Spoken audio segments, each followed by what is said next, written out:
Mais um bate-papo especial aqui no Baobazinho. Aproveitar esse momento para lembrar que todas as lives, todas as conversas são salvas logo em seguida no YouTube, no canal do Baobazinho no YouTube. Você encontra todos os bate-papos que já aconteceram até aqui. Oi, Denise! Boa tarde para todo mundo que está chegando. Vamos chegando. Hoje o convidado especial é Macedo Griot. Como você tá, Denise, querida? Saudade de você. Espero que você esteja bem, que todos aí em sua casa estejam bem. Espero que todo mundo esteja bem. Boa tarde, povo da pele preta. E é isso, toda semana tem um convidado ou uma convidada especial aqui para uma troca. Vou aproveitar também para avisar que estão abertas as inscrições para o curso de contação de histórias negras e educação das relações étnico-raciais. A segunda turma já está com inscrições abertas e as inscrições são direto com o Diaspora Black, essa iniciativa, essa empresa tão bacana que abre aí, né, essas oportunidades para nós, para gente. Ó o Macedo na área. Macedo chegando.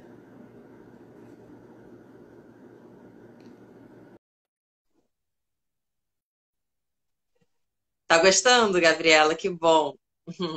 Tudo preparado com muito carinho, muito cuidado. Salve, mestre! Salve! Tudo bem, Beleza? Juliana? Melhor agora!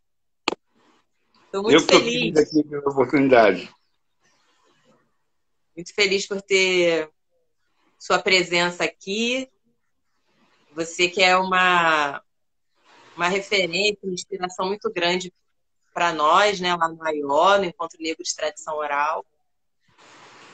E eu estou muito feliz que hoje você está aqui para compartilhar com a gente um bocado da sua trajetória, dos seus saberes. Seja muito bem-vindo. Eu vou me apresentar rapidamente. Eu sou Juliana. Esse aqui é o Baobazinho, um projeto que alia memória, arte e educação, que eu criei em 2013, inspirada pela relação com meu filho, né? Eu me envolvo com a contação de histórias a partir da maternidade e não é qualquer história, né? O repertório que eu trabalho é africano, é afrodiaspórico, é preto.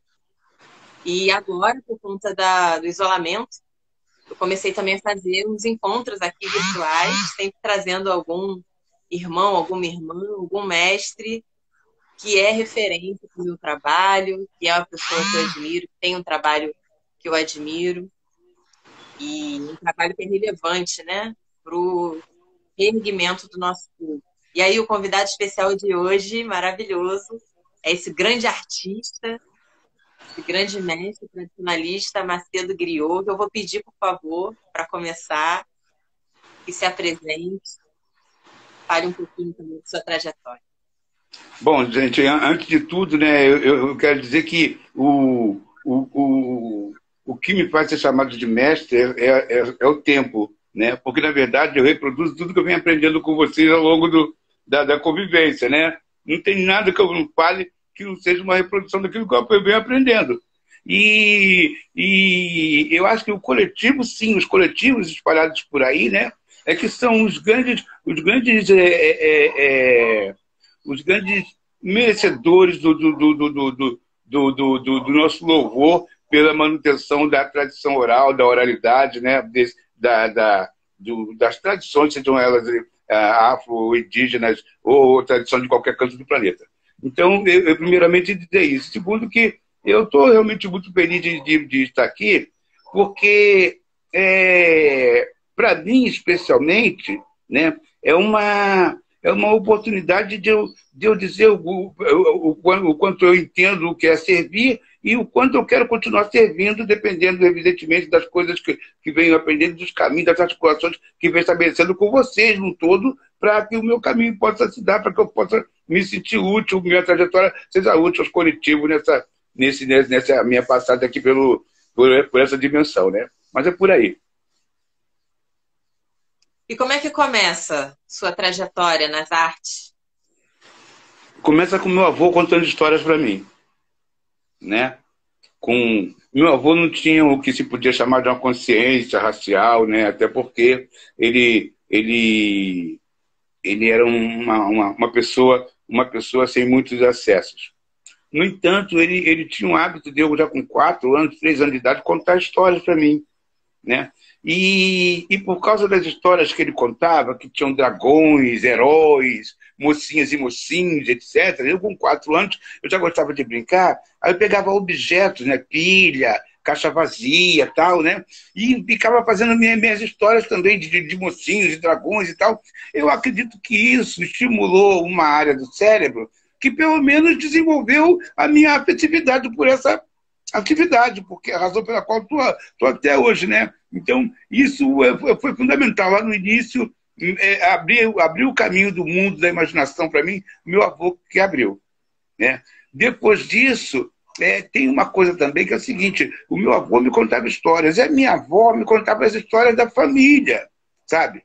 Quem fazia o quê, que quando eu era pequeno, que via comida, ficava dançando, quem queria comprar um caminhão de banana quando tinha 8 anos de idade com raiva, quem comeu 3 pratos de canjica forçado porque foi olho grande, e essas coisas assim, tudo acontecendo na família, né?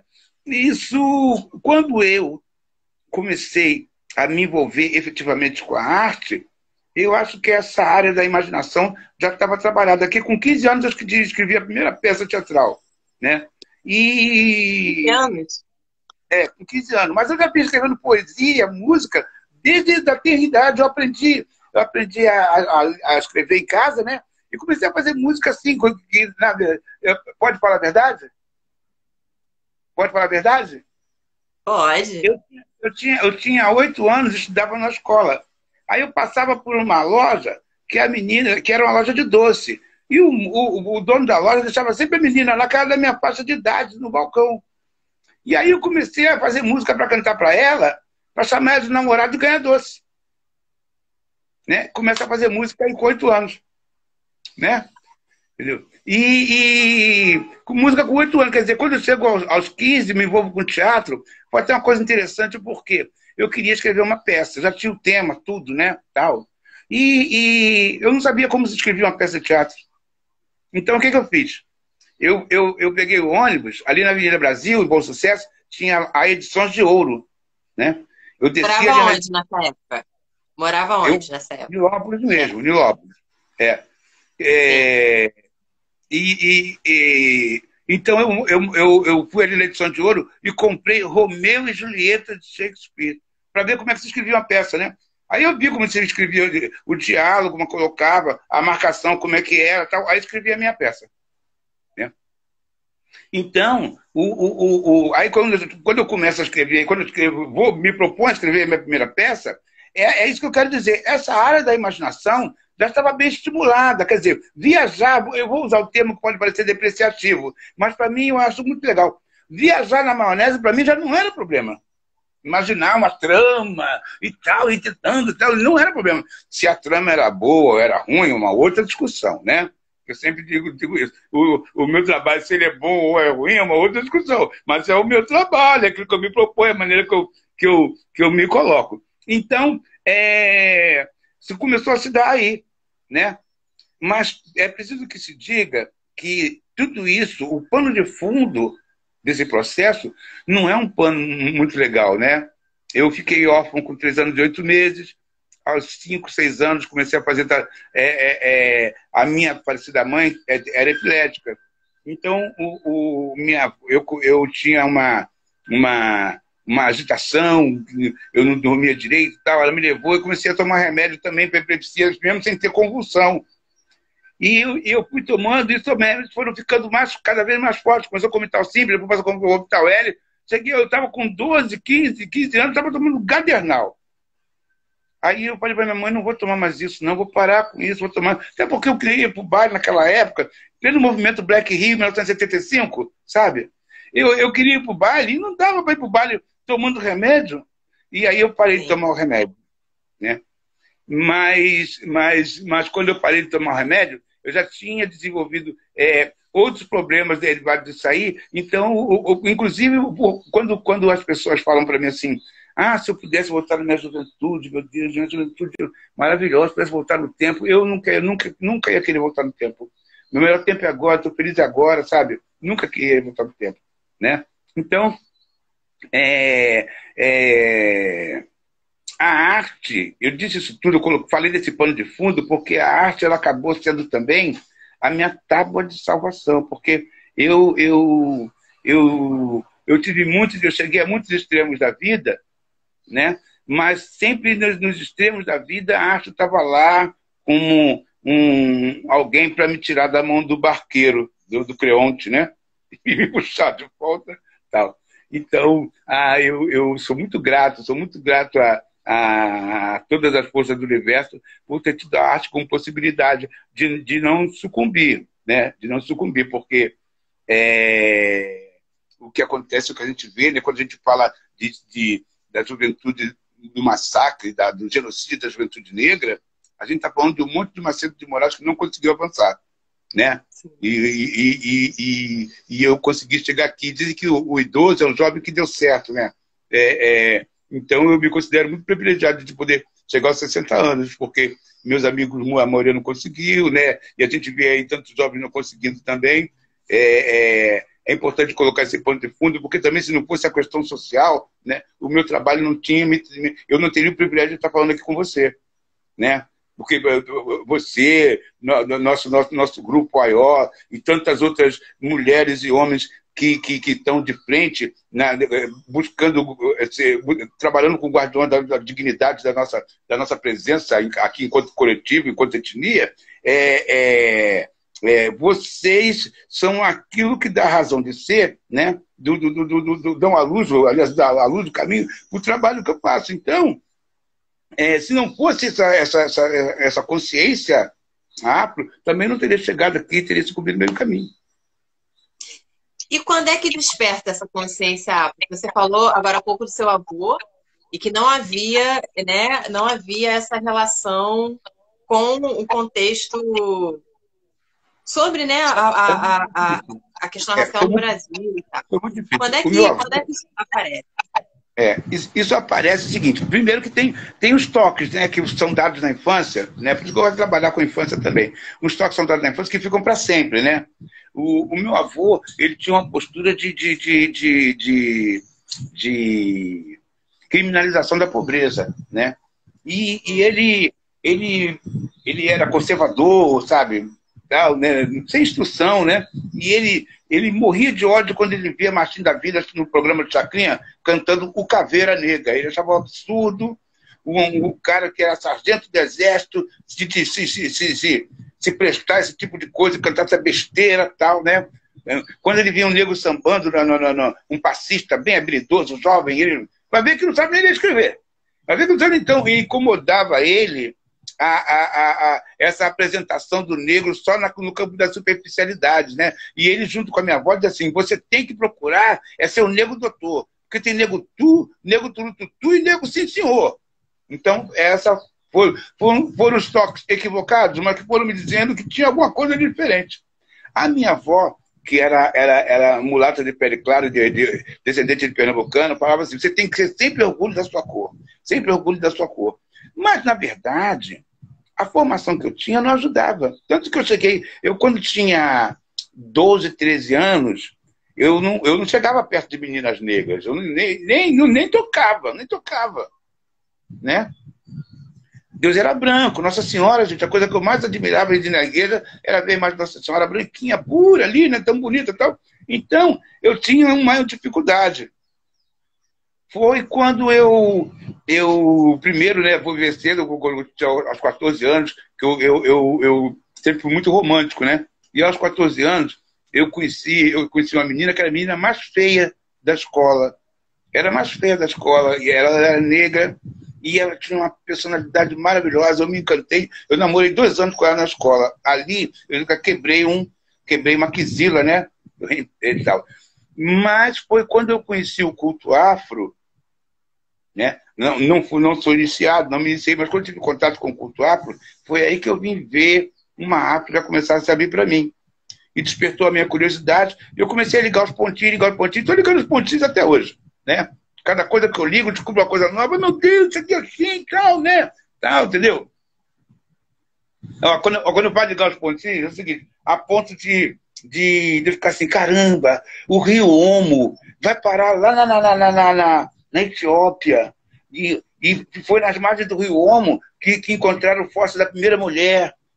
Meu Deus, será que é por isso que se chama Homo sapiens? Olha só. Eu vou jogando nos absurdos para ver o que se encaixa, né? E daí vou construindo algumas coisas que vão ajudando. E como é que surge a Sociedade Secreta dos Tambores Bantus? Que história é essa? Olha, existe eu desde pequeno, uma coisa em mim sempre me instigou a ver os 2 lados da coisa, né? E eu aprendi uma palavra quando eu frequentava uma casa, que era a casa onde minha irmã raspou santo, que é a Indaca de Afofô, que é a fofoca, né? E fulano, Indaca de Afofô, aquilo ficou na minha cabeça. Até porque, se você falar em fofoca, todo mundo faz fofoca. A Bíblia fala da vida particular das pessoas que são seus personagens, né? A TV fala da vida particular no jornalismo. A novela é um exercício de fofoca, uma novela. Então, todo mundo faz fofoca. Por que isso é tratado tão assim? Então, eu tentei, aquilo foi batendo na minha cabeça até encontrar um início nobre para o conceito da Indaca da Fofô. Então, Elegbara me iluminou e eu comecei a construir a história. Por quê? Porque a palavra Nidaka, ela vem do Kikongo. Ela tanto traduz voz, linguagem, quanto traduz maldição. Inclusive, quando eu fiz um trabalho sobre Teixeira de Souza, eu cantei isso. Eu fiz uma música que diz: Nidaka no Kikongo é voz, linguagem, tradição, de onde nasce o ouro, um código, um povo. Então, Nidaka quer dizer voz, linguagem, maldição. E eu imaginei que, sendo o culto afro um culto que tem uma força matriarcal muito grande, e sendo que o machismo sempre aponta a mulher como fofoqueira e o homem não, o homem troca informações, eu imaginei o seguinte: não, peraí, o conceito de Nidaka de Afofô pode ser um conceito salvador. Porque, afinal de contas, por exemplo, aí começa o porquê da história, né? A maçonaria no século XIX, uma instituição cheia de seus segredos. Mas o culto afro praticado pelos habitantes da pequena África também tinha seus segredos, né? Então, tudo que rolasse nos bastidores daquilo era Nidaka da Fofô. Era, informação correndo subalternamente, né? Aí, imagina, você já pensou um empregado da casa de Deodoro da Fonseca contando para José do Patrocínio a data da proclamação da República, possibilitando que José do Patrocínio pulasse na frente e proclamasse a República? Pois bem, aí eu fui fazer a pesquisa e descobri que José do Patrocínio realmente proclamou a República antes de Deodoro. Aí eu falei: olha, o Nidaka da Fofô que fez. E aí eu criei uma trama de alguém que precisaria chegar ao Rio, estar no Rio, na idade adolescente, alfabetizado. Então a personagem é filho de escravos bantus que viviam no arquipélago dos Açores. E lá os pais, na verdade, antes de nascer, os pais prestaram serviço a uma senhora moribunda e o filho, que era o senhor de escravos, que tinha muito rico, cumpriu um compromisso feito com a mãe de libertar, alforriar e alfabetizar aquele casal. Aí o menino nasce, a menina nasce, e ele vem para o Brasil, porque o pai havia se tornado um copeiro, né? Hoje o Brasil é copeiro, mas ele sabia preparar a mesa com aqueles requintes europeus. Como no arquipélago dos Açores tem muitos mosteiros católicos, etc., eu sugeri na história que um daqueles mosteiros viria uma missão religiosa ao Brasil e precisava trazer um copeiro que soubesse servir com requinte, que o Brasil era uma bagunça. Então o casal veio já com o filho, e o filho, aí quando ele chega aqui, eles, como eram porreados, não quiseram voltar. E criam na Pedra do Sal, ali no Morro da Conceição, a criança. Essa criança cresce alfabetizada, porque eles foram alfabetizados, né? E começa a perceber na coisa dos segredos da maçonaria dos conservadores e no candomblé dos oprimidos, que o segredo dela estava ali, em controlar um fluxo de informação. Começa a conversar com as mulheres das casas de santos que trabalham na casa dos poderosos, tanto de um lado quanto do outro. E começou a concentrar, como ele concentra a informação, começou a concentrar as informações ali. Aí leva, por exemplo, José do Patrocínio a ser chamado de o tigre da abolição, porque tinha informações e falava com veemência, com uma certeza de quem sabia que estava acontecendo, né? Porque uma das músicas da performance, ela diz assim: tambores bantos contaram o enredo da Irmandade Invisível Mensageira, dos subalternos das casas dos senhores, os traficantes da versão mais verdadeira. Então, esses subalternos, tanto do lado progressista quanto conservador, levaram para a sociedade secreta as informações, de modo que eles faziam com que o que fosse importante para a luta abolicionista e depois a República, etc., chegasse até de quem de direito, né? E, com o outro lado, ele praticava fake news. Aí, daqui a pouco, a informação ia distorcida.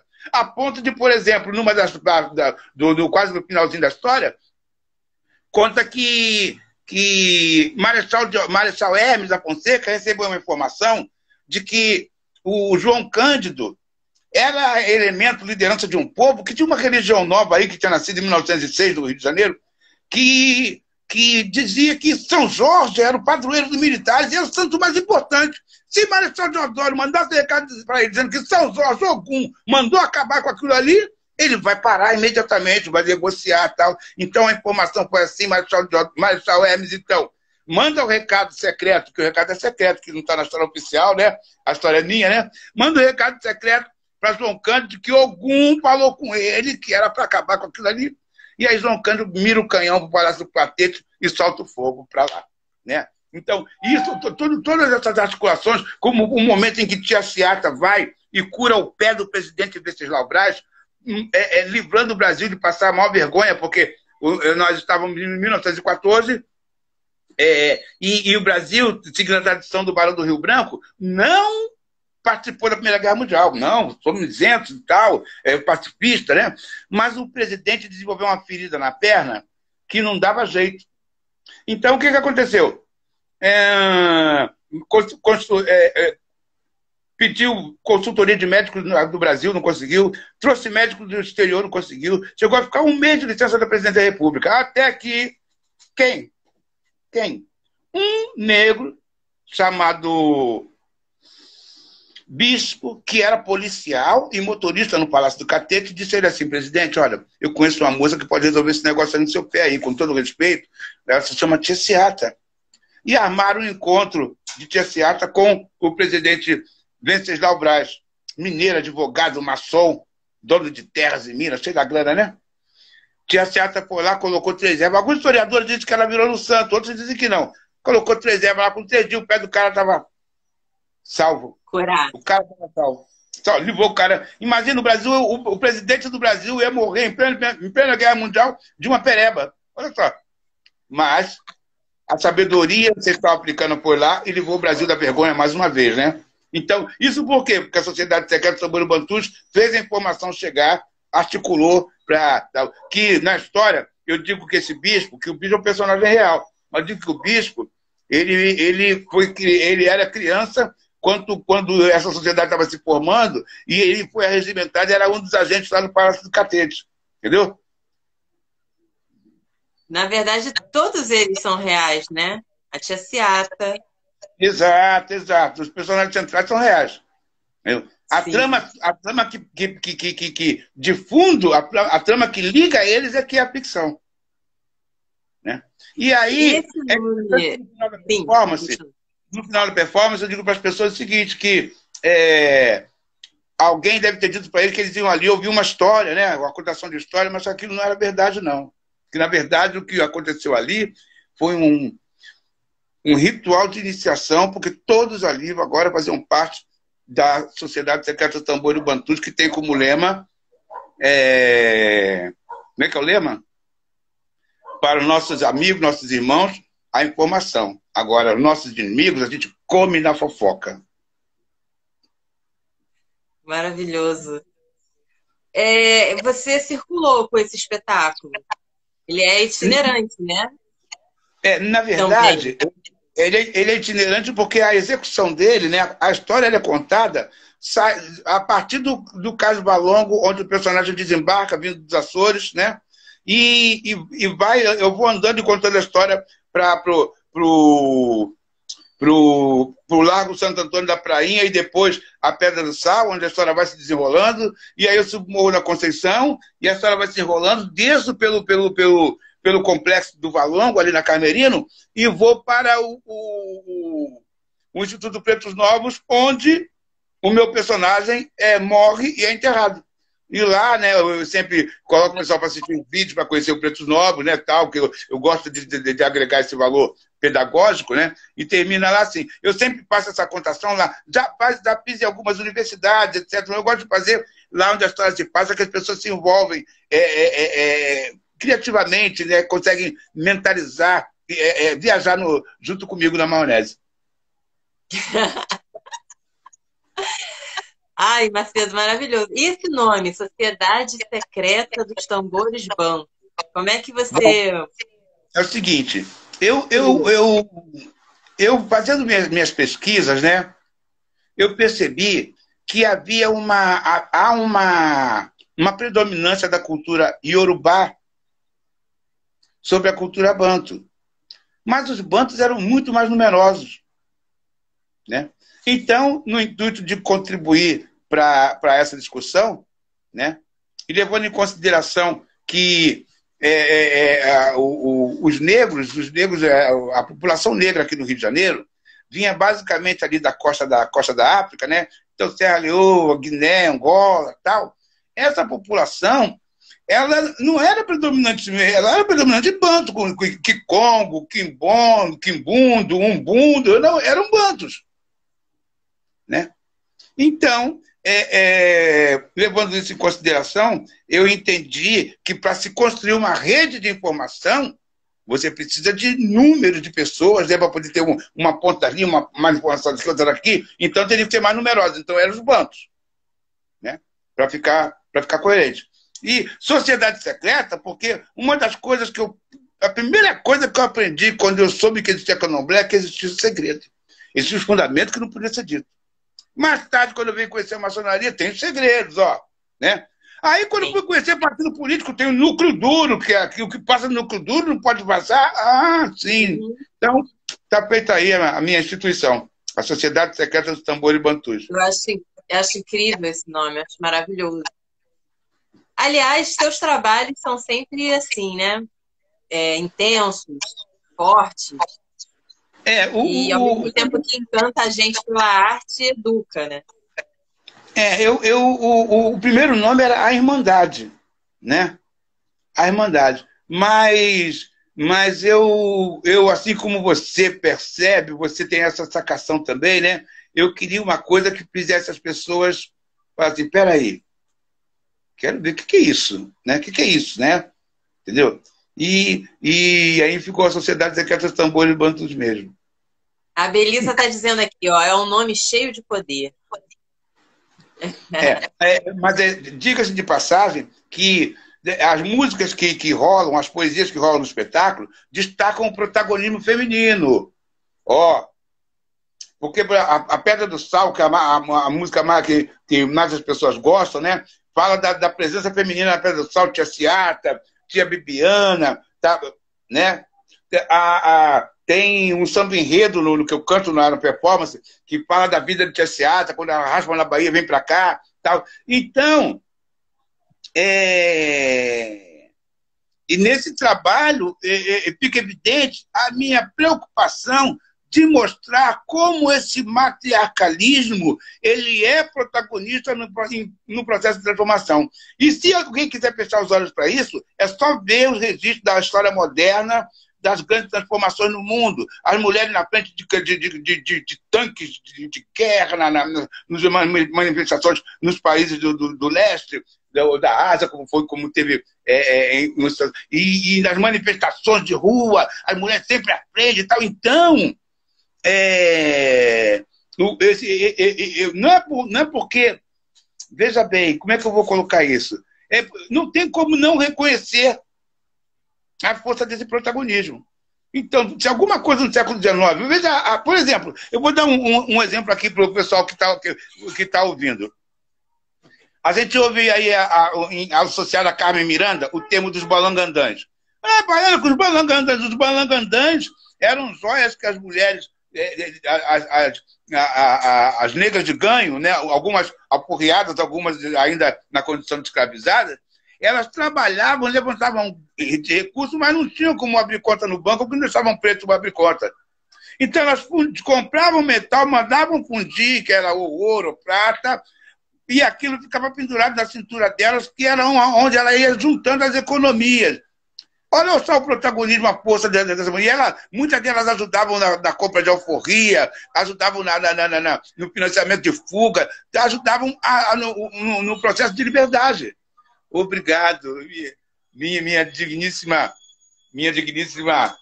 mamãe, que a minha esposa é minha mãe. Ela trouxe um negócio para beber aqui. Caneca de água, só. Beijo, Regiane. Um beijo, querida.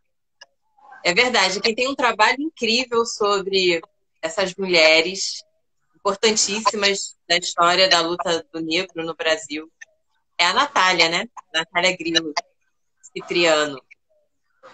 Exatamente. Procurem, quem não conhece ainda, procura preta.velha aqui no Instagram e segue, só segue, gente. Porque é muita verdade. Informação valiosíssima. Entre as pesquisas da Natália está a dessas mulheres, essas grandes matriarcas. A Tia Seata, por exemplo, a franquia. Tia Seata, ela mandava fabricar tabuleiros, roupas de baiana e alugava para outras mulheres negras também venderem seus quitutes. Isso ou não é uma franquia? Não é? Ela alugava, fazia roupa, fantasia para alugar para o pessoal do carnaval, entendeu? Então, a Natália ela vai mais fundo, né, nas raízes do empreendedorismo, né? O pessoal hoje fala muito de economia solidária, e isso já era praticado por essas mulheres lá no passado. A Natália vai fundo nessas questões e traz isso bem à tona com muita clareza, né? É um barato. Ela nem gosta muito do termo empreendedorismo, né? Ela fala dessas mulheres como grandes mercadoras, grandes negociantes. E o mais bacana também é a relação disso com a espiritualidade, né? Porque a gente sabe que as sociedades tradicionais, que é de onde trouxeram, né? Sequestraram e trouxeram os nossos antepassados, no entendimento da cosmovisão, cosmosensação, né? É de que o invisível não está separado do visível, né? O mundo espiritual não está separado do mundo físico. Então, isso vai ter relação, inclusive, com o fazer, né? As práticas cotidianas. Entre elas, a negociação, a palavra, o poder da palavra. A Natália é maravilhosa. Olha, procurem Natália, preta.velha, porque ela traz lindamente discussões sobre isso, né? Informações sobre isso.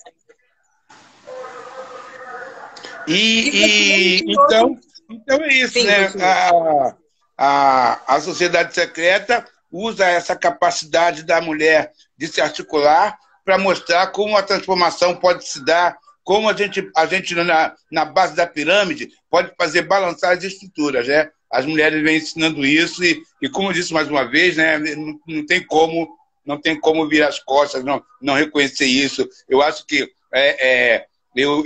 não é dizer que eu considero a mulher um ser superior ao homem, não é isso, mas o ser humano não vai conseguir, eu já disse isso várias vezes, dar o salto evolutivo que a gente está precisando dar se ele não reconhecer, se ele não rever as suas relações de gênero, se ele não entender a força que a mulher tem para orientar. Tal. Eu digo isso em diversas vezes.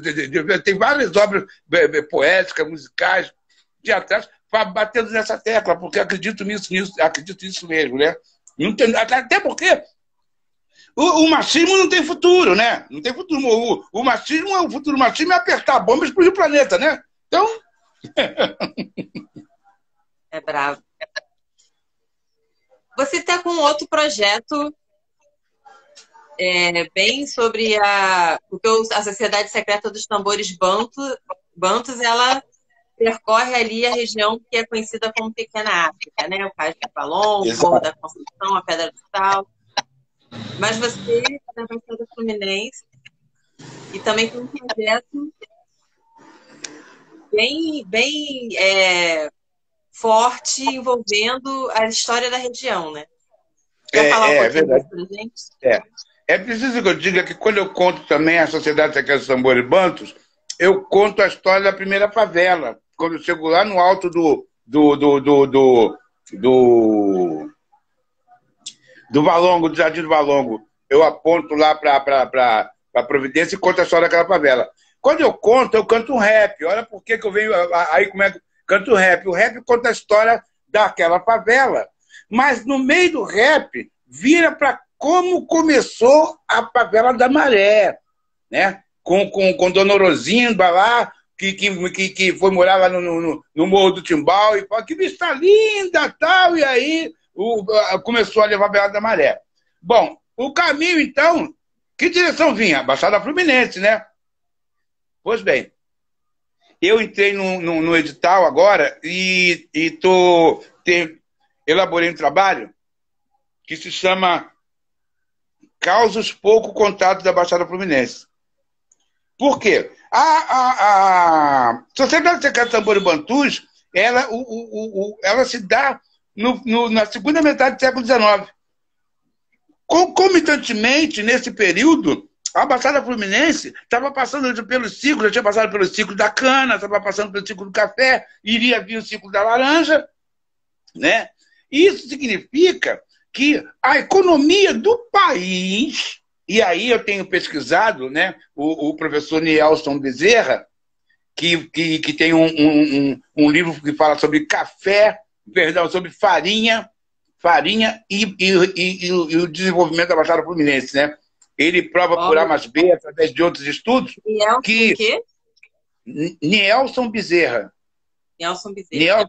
Ele é professor doutor, né? E atua na Baixada Fluminense. E ele diz o seguinte: essa farinha foi exportada, houve troca de farinha por escravizados, né? Em África, farinha produzida aqui na Baixada levava para lá para trocar, né? Porque a farinha se popularizou muito, essa farinha da Baixada Fluminense se popularizou na costa da África, olha só. Né? E então, esses ciclos econômicos, né? Esses ciclos econômicos da cana, da laranja, do café, a farinha e até as olarias do final do século XIX e início do século XX, perdão, até o meados do século XX, na Baixada Fluminense, entre outras coisas, denotam que havia um protagonismo, que há um protagonismo. Esse protagonismo é preto, mas não é contabilizado no contexto da história da região. E é interessante que, quando você vai mergulhar, você vai encontrar personagens com histórias muitíssimo interessantes que se deram na Baixada Fluminense. Para você ter uma ideia, por exemplo, o tutor de Dom Pedro II, quando ele era criança, é enterrado em Marapicu, Nova Iguaçu, no cemitério de Marapicu, onde tem muitos nobres enterrados. Esse cemitério é muito interessante. Ainda não descobriram esse cemitério como um espaço de pesquisa, né? Em Marapicu tem a história de um cara que ele era um senhor de escravo tão ruim, mas tão ruim, que quando ele morreu, enterraram ele. Quando foi de noite, os negros foram lá, desenterraram ele. Aí depois enterraram ele de novo. Os negros foram lá e entendiam que ele não merecia ser enterrado. Para conseguir enterrar o cara, tiveram que desmembrar o cara em vários pedaços e enterrar em pedaços diferentes. Porque não deixavam, né? Tem a história de uma mulher ali na estrada de Madureira, que era dona de uma fazenda ali, e era conhecida como Dama de Pedra. A mulher era uma mulher de... Imagina, século XIX, e a mulher era porreta, com ela ninguém, entendeu? Firme na... E assim foi, assim tem muitos aspectos. Gente que bom, vou deixar para me aprofundar nos causos mesmo no evento. Tem muita curiosidade interessante. Então, causos pouco contados da Baixada Fluminense tem esse aspecto das curiosidades, tem a questão musical, que tem músicas que eu compus para esse processo, que vão abordando aspectos interessantes da Baixada também, né? Como, por exemplo, na Baixada Fluminense tem Folia de Reis, em Mesquita, Nova Iguaçu, Caxias, né? E a tradição da Folia de Reis, ela diz, uma das tradições diz que os dois dos reis magos enganaram o Baltazar, o rei negro, para ele ir por um caminho errado de eles chegarem primeiro onde tinha nascido o menino. Né? Sim. E diz a tradição que quando eles chegaram lá, esse rei, o Baltazar, já estava lá. Já estava lá, sim. Mas por que caminho que ele foi? Levando em consideração que a história dos três reis magos é baseada na posição das estrelas que apontam para a estrela três estrelas, que as três Marias, apontam para uma estrela que aponta para onde nasce o sol. Por isso que os três magos seguem a estrela que aponta onde vai nascer o menino, porque Jesus é o sol da vida, né? Pois bem, então esse rei mago Baltazar, eu disse assim, ó, a Baixada Fluminense do Rio ao pé da serra tem uma linda história, boa de se contar, tanto que dos três reis magos só eu que tive agenda. Tenha fé, compreenda o patrimonializar. Meu nome é Baltazar, já fui rei, sou cantador, um mouro africano que também viu o Senhor. E na Folia de Reis, sou o palhaço da vez, que na hora de cantar, encanta o encantador. Por isso, gente decente, a Baixada Fluminense é o tema recorrente, o patrimônio e o valor, que a gente aprende a dar, se a história apontar a direção desse amor. A Baixada Fluminense do Rio ao Baltazar. Então, Baltazar vai falando de aspectos da cultura da Baixada. Ele fala do bate-bola, ele fala do anarriê, fala das cachoeiras e tal. Fala tem um momento que ele diz assim, Belém é Japeri, Éden é Miriti, né? Éden é Japeri, é Miriti, não é verdade? Belém, né? Aí a Baixada tem até o lugar onde nasceu o Papai Noel, né? A Baixada tem, que é a linha de São Paulo, a igreja de São Nicolau, que São Nicolau é Papai Noel. Né? Então, Baltazar, eu sugiro que Baltazar, quando ele levou esse perdido, ele passou pela Baixada antes, marcou o Bruno e depois chegou lá, ainda antes dos caras, quando o menino nasceu. Né? Eu brinco com essa coisa da tradição, né? Muito bom. E o Aió, Macedo? Olha, eu não tenho medo nenhum, independente do que seja o futuro, tal, eu não tenho medo nenhum de dizer que o Aió foi a melhor coisa que aconteceu na minha vida. Né? Já passei por muitas agremiações. Poxa, Renan, obrigado. Eu já passei por muitas agremiações, né, culturais, partidárias, né, por muitas tentativas de formação de coletivos, né, tal. Pertenço a alguns coletivos, né, eu faço um trabalho de teatro secular, fora do eixo étnico, né, e também sou membro do Movimento Negro Unificado, sou membro de coletivos de cultura aqui na Baixada Fluminense, sou do Conselho Municipal de Política de Igualdade Racial em Mesquita. Eu nunca vi uma coisa como o Aió. E aí, mas por quê? Bom, primeiro, a Aió tem uma força matriarcalista muito grande, né? E aí eu já me sinto muito confortável. E o Aió luta, né? O Aió ele tem uma característica que é a preservação da integridade das bandeiras e das postulações que são feitas.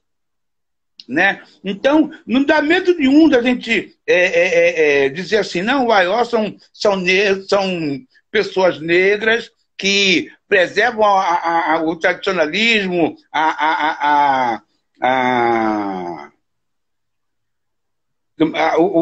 tradição oral, a tradição afro no Brasil, e não abre mão de determinadas questões, tal, né?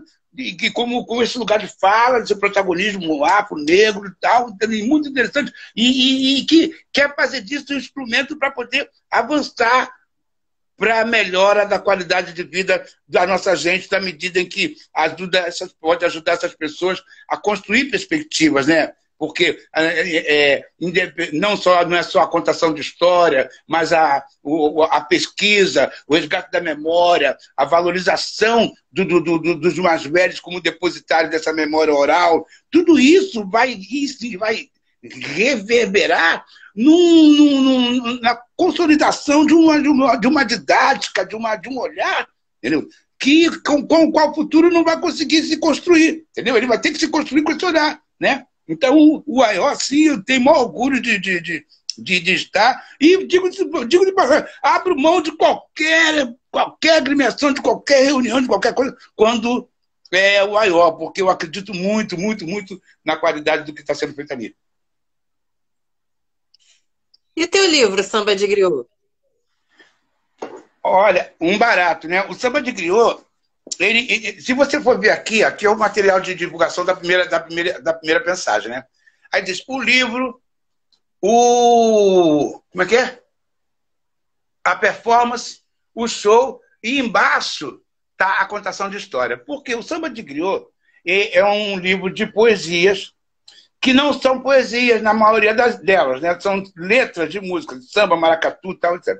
Então, eu fiz com a editora Conexão 7, fizemos um lançamento, etc. Tivemos problemas sérios no lançamento, né, tal, mas conseguimos vencer no diálogo, tal, tiveram problema lá.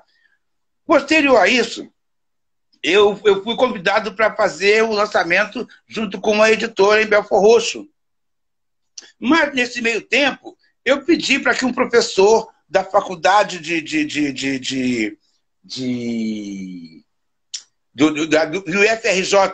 de São João de Meriti, se ele não arrumava alguém para me ajudar a fazer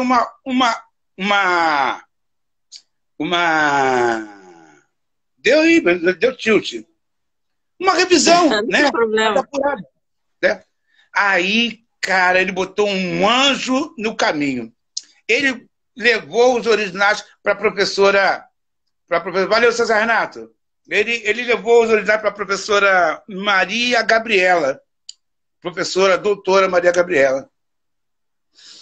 E ela se encantou de tal modo que ela me chamou, porque estava acontecendo um projeto da universidade voltado para a educação étnica racial, junto aos professores de São João de Meriti, da rede pública, né? E outros professores de unidades estaduais e tal. E ela perguntou se eu não gostaria de fazer do livro um projeto de pesquisa da universidade. Meu Deus do céu, precisando desesperar de apoio. Topei, foi a melhor coisa que aconteceu. E ali, ela não fez só revisão. Ela entendeu que as poesias do Samba de Griot, elas tinham tanta informação concentrada que o livro merecia... Tem coisa que dá errado porque tem que dar certo para poder acontecer, né? Exato. O livro merecia nota de rodapé embaixo de cada poesia, porque tinha muitas referências. Então foram produzidas nota de rodapé. Nesse meio tempo, eu ia lançar o livro na Portela, mas tive problema de comunicação lá. Eu inclusive, passei um certo vexame, porque falei para todo mundo, porque tive a garantia de que eu estaria na Free Portela, saí falando para todo mundo. Quando chegou na hora H, não estava na programação, foi uma loucura. E eu ia fazer uma edição só para a Free Portela, porque o processo estava rolando lá na faculdade, né? Era outro negócio que ia ser maior. Não rolou a edição da Free Portela, eu ia lançar no Griot, no Aió, no ano passado. Mas tinha que entrar ainda um prefácio da própria professora, né? Tinha que entrar um prefácio que eu queria da Natália Grillo, do AIO, né? E acabou que não ficou pronto para o AIO. Resultado, eu agora estou com o material todo editado com a professora e tem duas coisas acontecendo. Uma, que tem uma edição que vai sair para o AIO, que é especial, porque teve um pessoal que participou numa iniciativa de garantir o livro. Então, esse pessoal tem 30 livros para sair para esse pessoal. Então, tem uma edição especial para sair.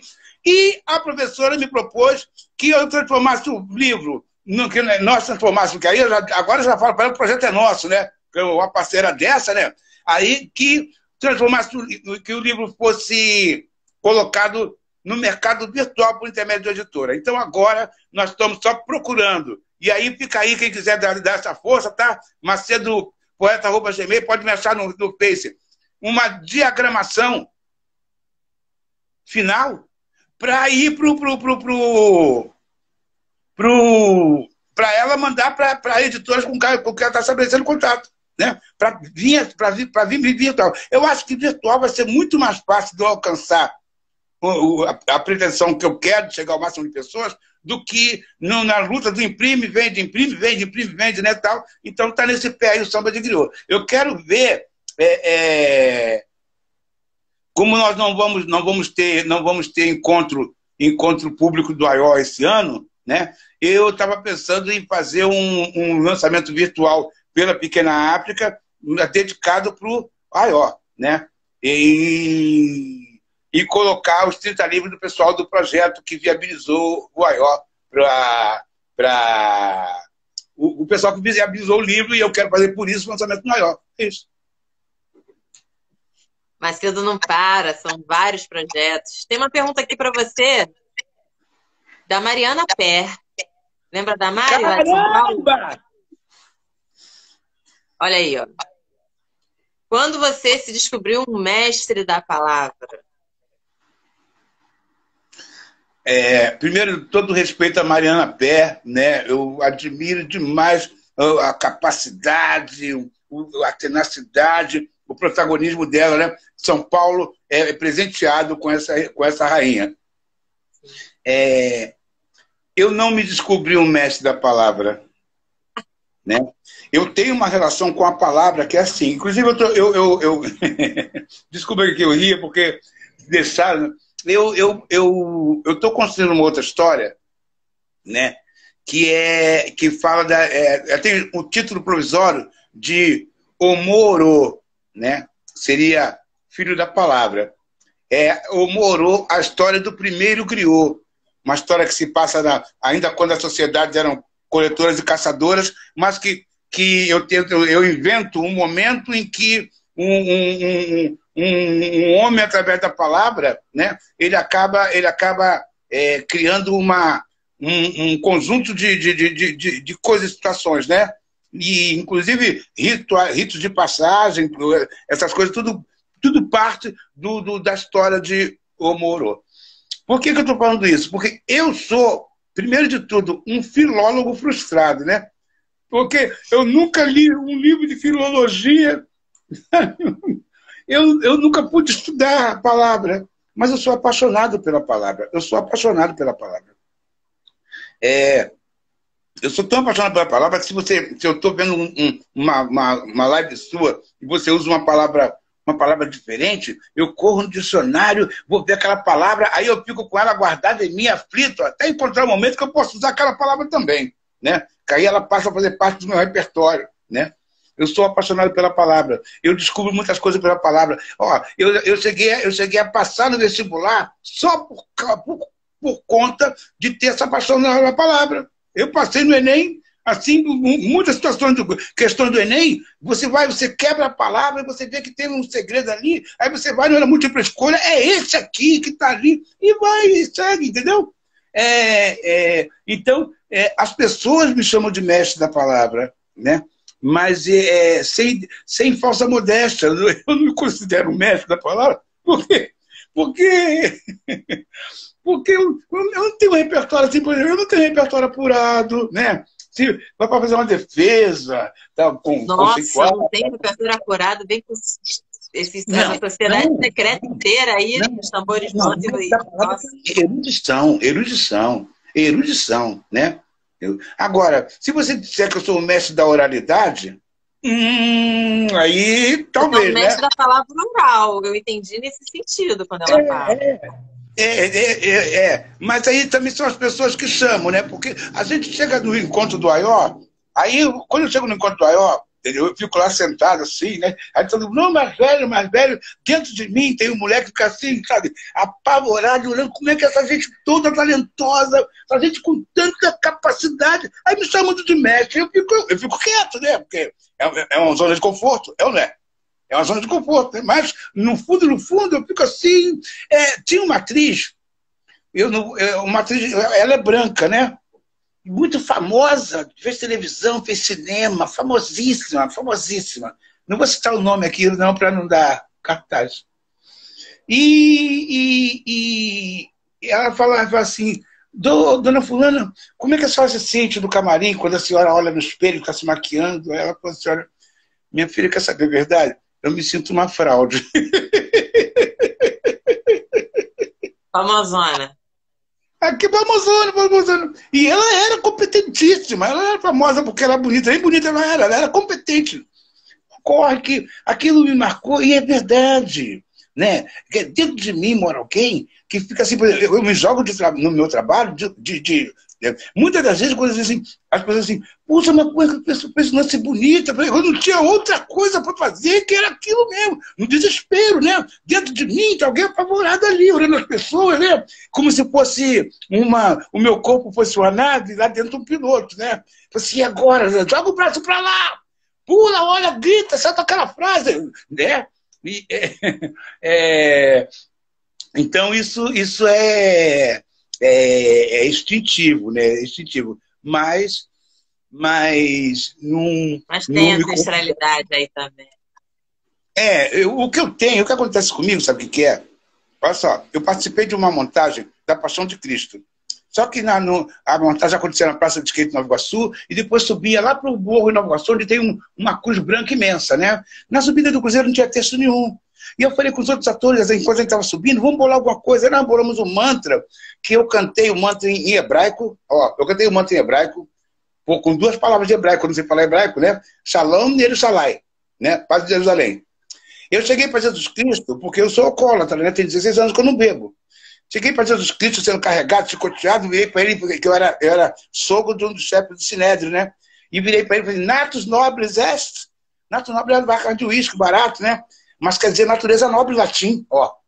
Né? Aí eu lembrei do cemitério de São João Batista, que vem assim, revertere ad locum latim, né? Virei para Jesus, revertere ad locum. E lembrei também que na cruz católica tem escrito INRI, Jesus Nazarenos ex Tildaero, né? Aí eu virava para Jesus e falava assim, Jesus Nazarenos ex Tildaero? Resultado, teve ator da Record que participou da montagem e não recebeu. Eu fui o primeiro a receber. A diretora falou assim, você salvou o espetáculo. Mas aquilo, o que foi aquilo?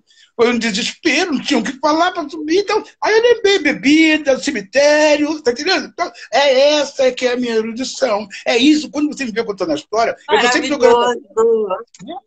É muita sagacidade, gente. Macedo, falta 2 minutos. Eu quero agradecer demais a tua presença e pedir para você sua mensagem final, pessoal. Todas as lives do Baobazinho são salvas no YouTube, no canal do Baobazinho no YouTube, então acessem para que vocês assistam novamente, para que vocês confiram o que já passou, as pessoas que já vieram aqui compartilhar esses saberes também. Macedo, muito obrigada, muita saúde, prosperidade para a sua família toda. Obrigada mais uma vez. Quero agradecer, um beijo para todo mundo. Quero agradecer, dizer que a gente está aí, está aprendendo, né? E que nós somos todos Ubuntu, né? Nós somos porque somos todos juntos. Se não formos todos juntos, não seremos nada. Obrigada, mestre. Um beijo enorme, saúde, tudo de bom. Obrigada, gente. Um beijo grande. Até semana que vem.